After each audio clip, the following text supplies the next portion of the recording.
Since earliest times, the use of torture as a means of extracting confessions from criminals has been extensively used. The Russian state was no exception from the list of other places. Even in the ancient chronicles there were detailed descriptions of the torments to which state criminals, thieves and killers were subjected. In fairness' sake, it should be noted that the real development of torture as a separate art form in Russia began during close cooperation with European countries. The civilized West, which tortured thousands of people in various ways to death at that time, willingly shared with unprogressive Rus its truly unlimited knowledge of how to destroy a person and his dignity by causing him as much suffering as possible. We welcome you on this channel, and today we will talk about torture methods in Rus. We hope you have a great day and are ready to dive into this story. Let us continue.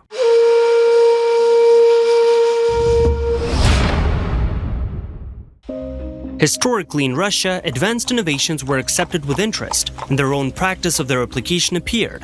Some of the common ways were needles under the nails, pulling out nails, crushing joints, pulling out nostrils, cutting off ears, and this is not a complete list of painful executions used in the dungeons of law enforcement agencies of Rus and later the Russian Empire.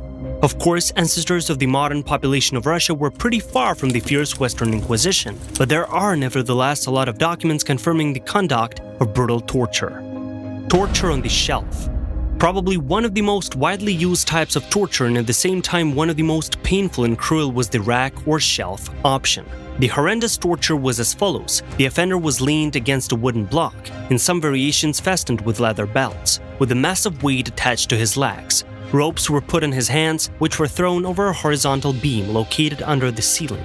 The thrown end of the rope was attached either to the wheel installed behind the rack, or the executioner pulled it by himself.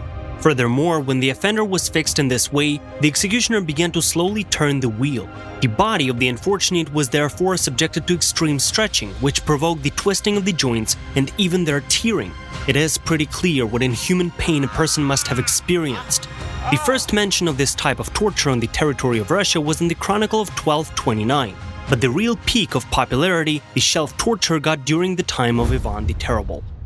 But why was this cruel execution needed in Rus during his time? Back then, for the first time, the struggle of the ruler with the boyar opposition became widespread. Investigations into cases of high treason went on common around the area. Screams from torture chambers were heard around the clock.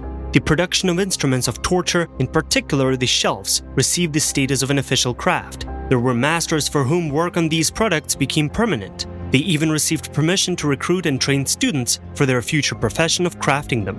Rack, as a means of working primarily with traitors to the rulers, received a second wave of popularity under another reformer, already in the period of the Russian Empire. Peter the Great, who also carried out reforms that were not to everyone's liking, again formed a strong opposition around him, which saw their main goal of his overthrow. The judiciary machine, which started working with renewed vigor, again brought the rack to the forefront as a tool for knocking out the necessary testimony from traitors.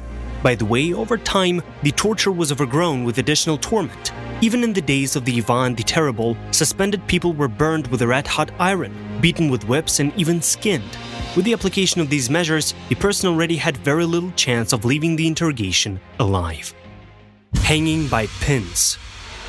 In general, in Rus, there was no official document where it was clearly described who should be subjected to what kind of torture and for what exact crime.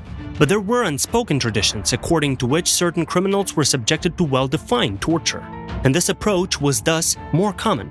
For instance, torture in the form of hanging by hooks was executed exclusively against rebels and members of robber gangs.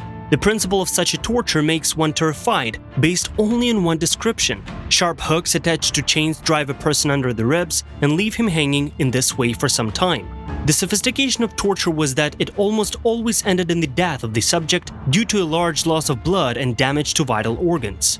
It was this type of execution that became widespread as a form of open punishment. That is, torture took place not in a dungeon or any other hidden place, but, for example, in a public square with a large number of people.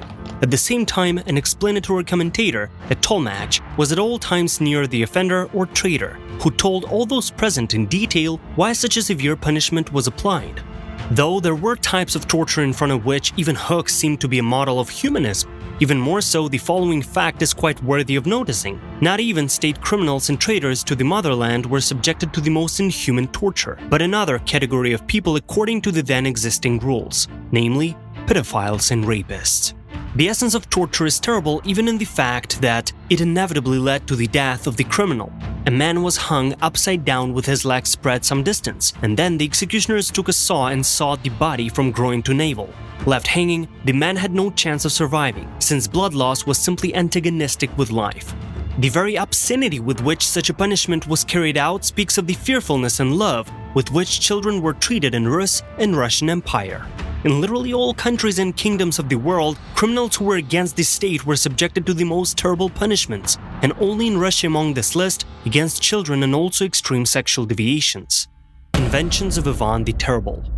The reign of Ioan Vasilievich was noted in the torment issue not only by the use of the shelf as the main type of torture during interrogations, but also by other options for, let's say, influencing people. So, the favorite of the king, Malyuta Skuratov, personally developed the consequent torture with a burning broom in the bath. It was used as follows: a person was undressed and tightly tied, often with metal rods, to a bench. Then they began to mercilessly whip him with a burning broom on different parts of the body, causing burns. The inability to somehow calm the pain led to the fact that a person experienced hell of a torment. Despite the reality that Ivan personally was forbidden to bring torture to death and to use it purely as an appendix to the interrogation, often people, from the irresistible zeal of the executioners, still died, no matter what. However, despite the violation of the order, there is not a single document that would say that fierce servants were subjected to at least some punishment for their oversights. Another unique invention of that time was the punishment called toad paws. Compared to the previous ones, it was not torture but a form of preventive work. It was used for the most part in relation to dunces or wandering musicians performing couplets, which contained either outright taunting of the Tsar and his entourage or coarse hints. Such representatives of pop culture were immediately caught, taken to the dungeon where, after a short conversation, they were ground knuckles on their fingers with hammers, fully depriving them of the opportunity to strumming in the future. The measure was quite effective since, having a livelihood exclusively from playing musical instruments, these same wandering artists began to be very cautious in choosing a repertoire. People buried alive. One had remained on the surface of the earth. Guards were stationed here, watching that no one would release her until she died of starvation. This sort of sight is very common in this country, and I know that those condemned in this way often remained in this position for 7 or 8 days. So wrote the English engineer John Perry, who was very impressed by what he saw in Russian Empire, brought by Peter the Great to Russia as a specialist in shipbuilding. The torture described by him was truly widespread in Russia since ancient times and was applied exclusively to women who killed their husbands. In addition to that, such a cruel execution even received official permission for use, formalized in the Cathedral Body of Law of 1649. It was believed that the woman in any case committed a vicious and barbarous crime. It was a rarity when the cases and the motives of the offense were considered and evaluated. Almost always the verdict was passed immediately. Pits were dug under the hide of the punished, the unfortunate plunged there up to the neck, and then, as we read to you an extent earlier, exactly in strict accordance with the records of the Englishmen. Thank you for watching our episode. We have to know that the value of human life went through many stages in our history, and we definitely should value our lives in present times a lot, since, again, history has records of a huge number of horrible punishments without substantial proof.